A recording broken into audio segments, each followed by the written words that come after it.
Hello friends, welcome to Gardening with Creekside. I am Jenny and today we are going to have lots of fun.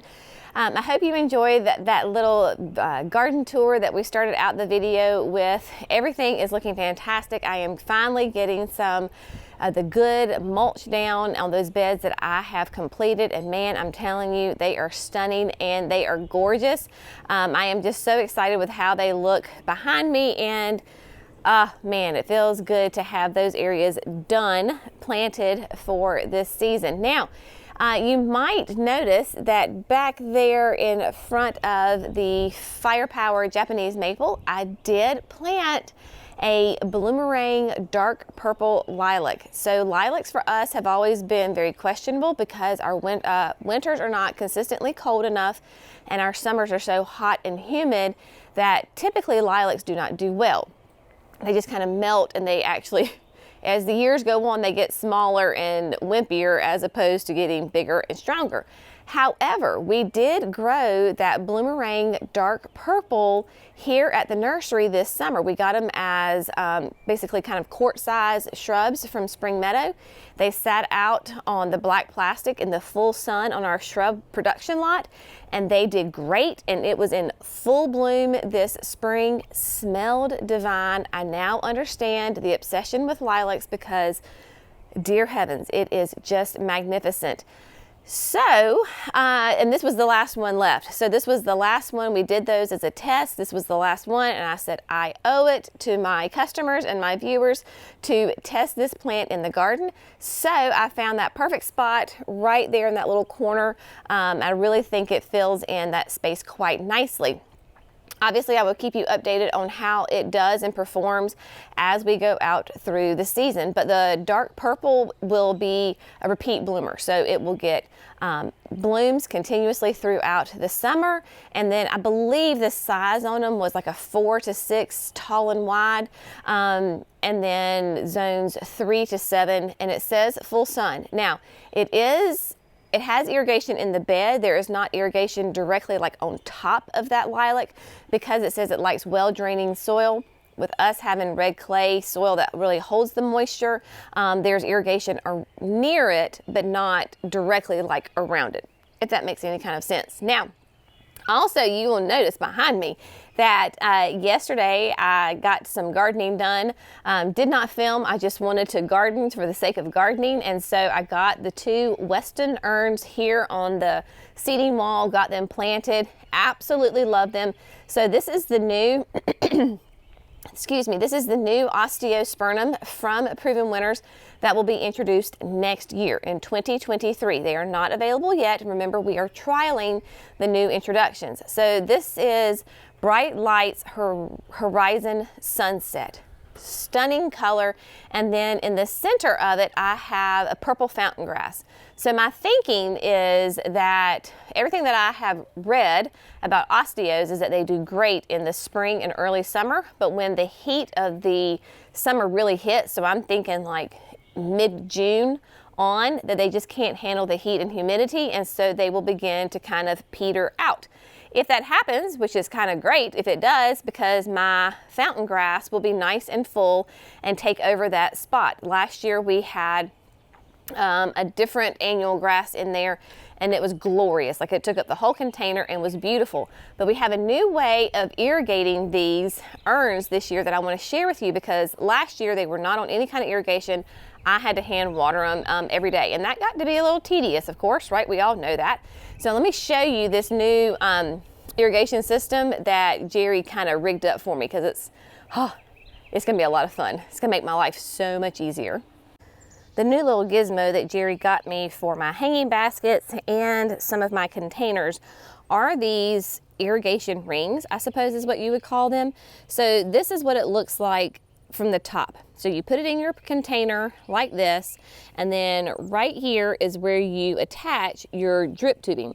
So you have the drip tubing that we use, and you just attach it right there, just squeeze it on, and then it just sits in your hanging basket or your container. This is the back side of it, and that it just drips. So all around the edges, there are emitters that are built in all the way around, and so it has this continuous drip in almost a complete circle, as opposed to just one single dripper. And then you will see where these little holes are right here. They're not really holes, they're holders that you can then put these little spikes in that will hold the dripper system onto your hanging basket, so it kind of nestles it, hooks it down into the soil, and man, does it work great. So what we did was, when I planted these guys, I went ahead and emptied all the soil out of them because the tulips had taken over, and ran the drip up from the bottom, so you can see it's up from the bottom, and then let's flip the camera around so we can get a better angle. So here it runs back through, obviously, the bottom of the urn. There's no way to hide it. I am not cutting through this massive, huge piece of stone. Jerry is going to tuck it between the crevices of the column. Comes straight down. We put a rock there so Brenna won't dig it up.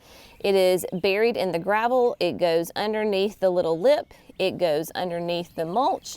And then it connects right here underneath this gardenia with the irrigation line that was already there, and we have an emitter on it.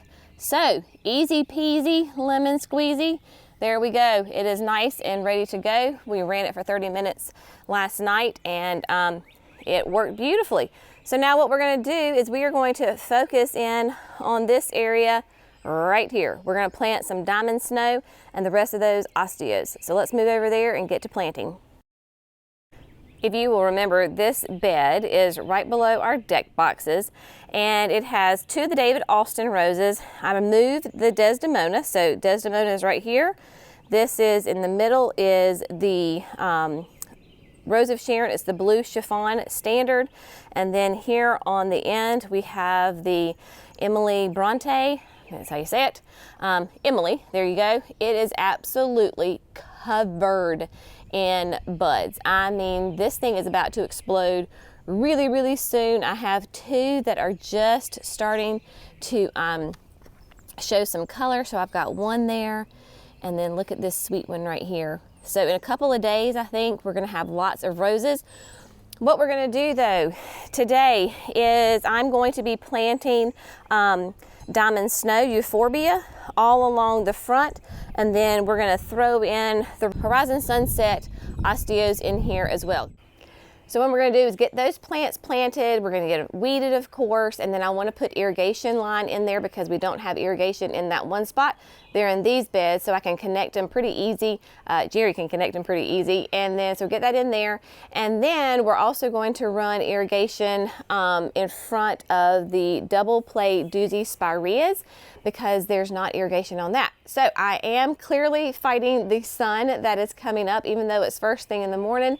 This spot gets sun right away and keeps it all day long, hence the importance of getting some irrigation on this spot. And they're calling for it to be 86 today. So Jenny is going to try to get this done before the heat hits because this is a really hot spot in our patio. And so yeah, without further ado, I am going to weed, plant, lay down irrigation, and then put a nice thing of mulch on top. So let's get going.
All right, so I have got all of the plants in the ground. They all got a nice dose of the Proven Winners time release fertilizer, shake and bake as my mama calls it.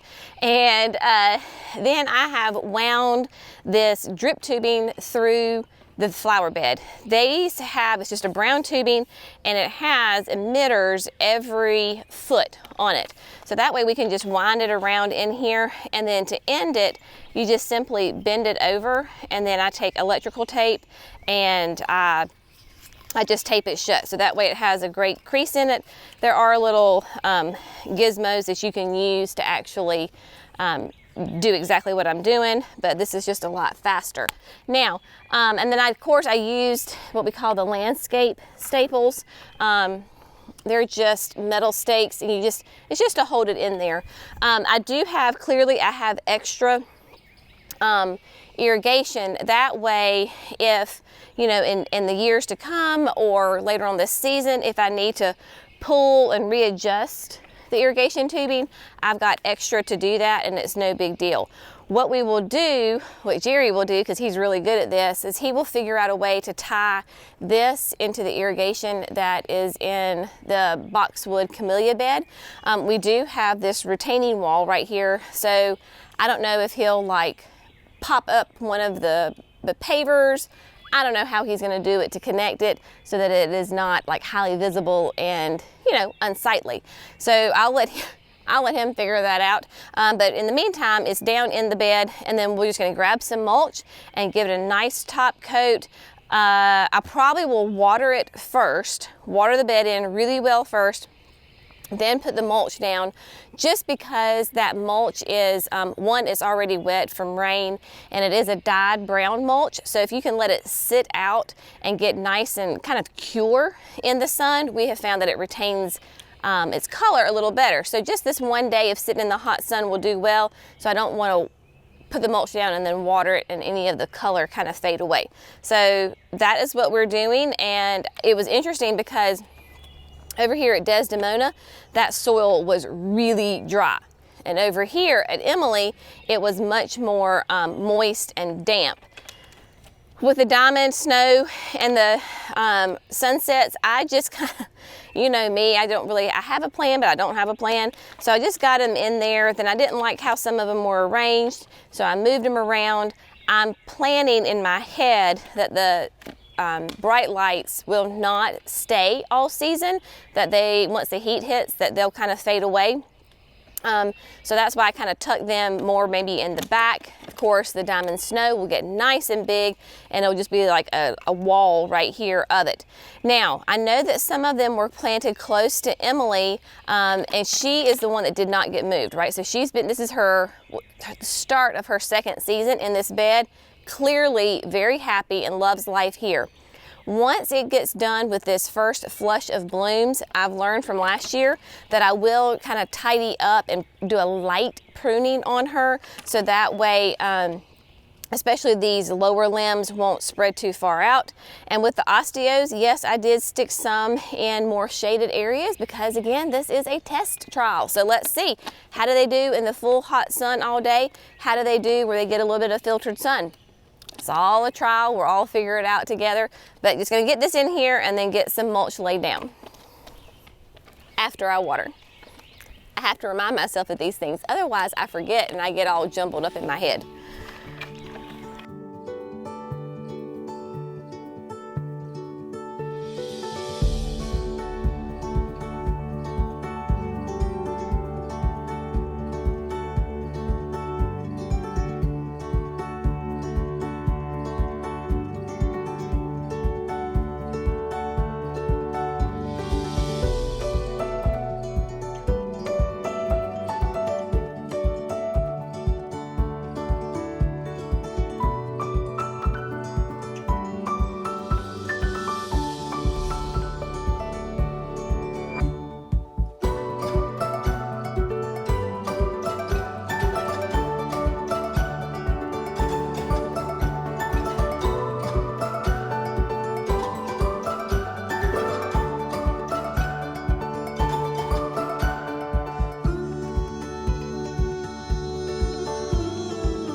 Alrighty friends, so this bed is done. Very, very happy with it. All the plants look extremely happy in there, and I know that the roses and the blue chiffon rose of Sharon are going to be very happy because they are now finally on irrigation. All last summer I had to hand water, which wasn't that big of a deal because it's right there at the deck, so I could just stand on the deck and lean over, but they didn't get consistent water. Now they will. So they are going to be some very, very happy plants. And yeah, so the diamond snow's in there, the bright lights, everybody is in there. Now, next on the list, we are going to move over just a little bit to this section behind me. We have incredible hydrangeas that are on irrigation, but then I added the double play doozies. There we go. The double play doozies last, I guess it was last fall I added them, and they are not on irrigation. So it should be pretty simple that we can just connect into the existing irrigation, run that drip line. That way when this zone comes on, they too will get water, because this entire area is sun up to sundown sun. And North Carolina, zone 7B, our summers in this spot are intensely hot, very, very hot. And so we do everything we can to ensure that these plants are happy and healthy so that they can grow and just live their best life here at Creekside Nursery and at our house. So I am actually going to take a little bit of a water break, because you got to hydrate while you're gardening, folks. I'm going to take a little water break, and then we're going to tackle this irrigation and get mulch on this space too, because yesterday when I was mulching, I stopped basically at the gardenias and the 9-bark.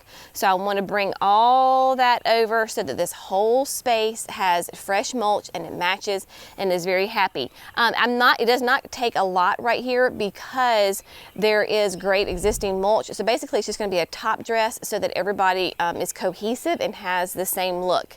So that's the plan.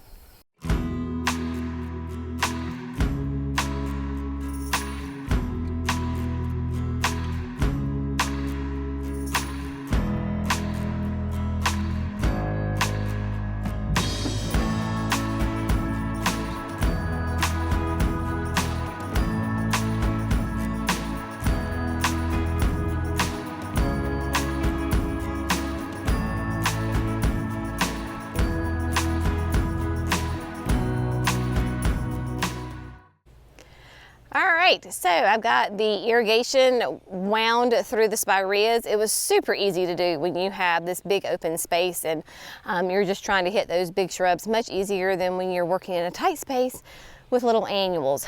But so I'll take the break whenever I can get it. You can see here that you can just see it wound through there. I got the stakes on it. I did go ahead and start it up here right at the 9-bark. The 9-bark does already have irrigation on the one side of it, but this is kind of an iffy spot as far as this 9-bark because it is in the full hot sun. And I saw last year it was struggling a little bit towards the end of the season, so a little extra water on it certainly is not going to hurt. So that's why I started it there. And all I did is just crimped the end again and did the electrical tape on it there. I could have easily tied it in to that part of the irrigation and then crimped the other end, but this is just the way we're going to do it today. So you'll notice that I did kind of go back and forth and give a little bit of a swoosh down between the spireas. That is in case I get a wild hair and I want to plant some petunias in there, then I have enough wiggle room for those petunias to also be put on irrigation or some other kind of plant, right? So it just gives me a little bit of flexibility in that, and so those spireas will get nice and watered and be very happy, along with the incredible hydrangeas that are right behind them. Of course, all of this got planted last year, so I was looking at pictures, we're barely at a year on this, if even. I mean, so this is a very new space for us, and but even last year those Incrediballs put on gorgeous blooms because they do bloom on new growth. Love the Incrediballs. They are a improved version of Annabelle. They do the full sun. Clearly there is no shade right here, so they do great, bloom on new growth. And I think they're in that like 4 to 5 foot range. So the idea is that we space them with that minimum spacing so that they will, once they get big, be a hedge of hydrangeas right there. So super excited about that. Now I'm going to show you exactly how I tie this irrigation into the existing irrigation. All right, so what I have right here is the black tube is the irrigation that is currently in the bed. So what I want to do is connect this black to this brown. And so all I have to do is go in here, lift up the black, cut it, and then see, tell the water was on yesterday, right? Ah, love that. And then because we are connecting, basically splicing in this brown, we're going to use a T. So the T, obviously these two ends go in the black. This is going to go in the brown. So I do have some wiggle room. So if I didn't have any wiggle room, I would cut some extra of the black off. But I do have that wiggle room, and so this is where we just manhandle it, and we have to squeeze them in there. Well, that went super easy. Let's say a little prayer that the other two go as easy as that one did. Ooh, I like that.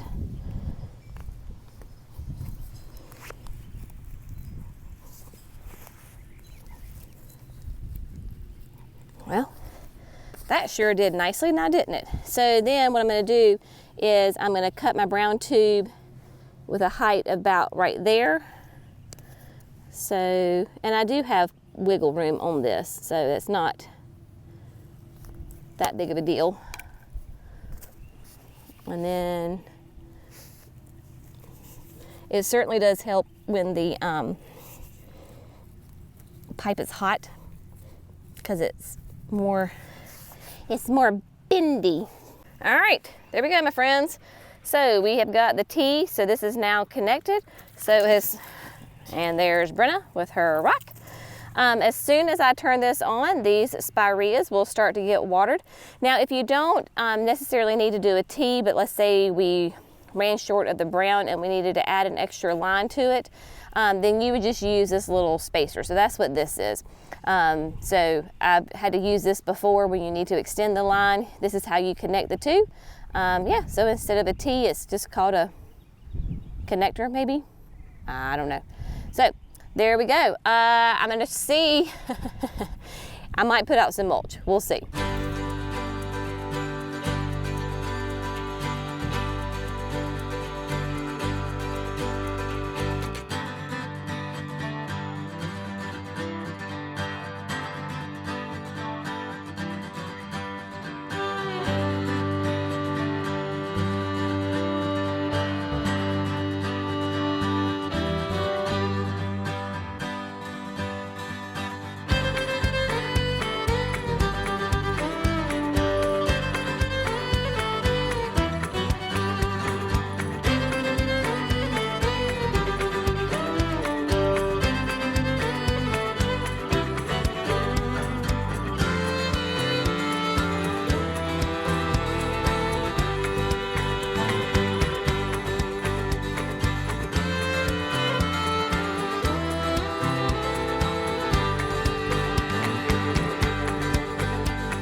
Okay, friends, with that, I am going to call it a day. Like I said, again, it is supposed to be like 86 degrees today.